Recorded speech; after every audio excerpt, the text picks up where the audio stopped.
जिल्हा परिषद नगरपंचायतीतही स्वीकृत सदस्य नेमा अशी मागणी महसूल मंत्री चंद्रशेखर बावनकुळेंनी केली आहे। मुख्यमंत्री आणि उपमुख्यमंत्र्यांकडे त्यांनी ही मागणी केली आहे। या संदर्भात लवकरच दुरुस्ती विधेयक येईल अशी अपेक्षा आहे असं त्यांनी म्हटलंय। आरक्षणामुळे अनेकांची संधी हुकते, त्यामुळे जिल्हा परिषद आणि पंचायत समितीतही स्वीकृत सदस्य नेमावे अशी मागणी बावनकुळेंनी केली आहे।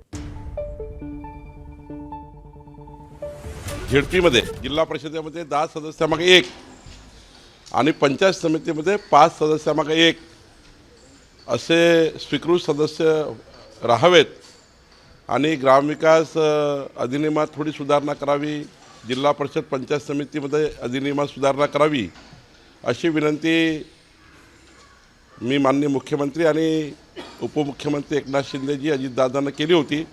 ती मागणी माननीय मुख्यमंत्र्यांनी सकारात्मक पद्धतीने त्या मागणीला मदत करण्याचं सांगितलेलं आहे।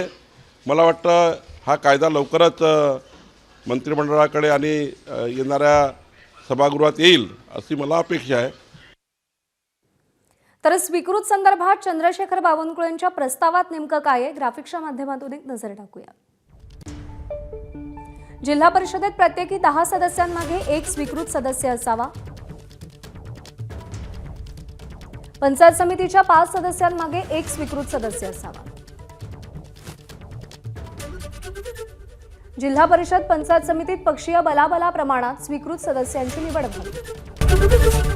एबीपी माझा, उघडा डोळे बघा नीट।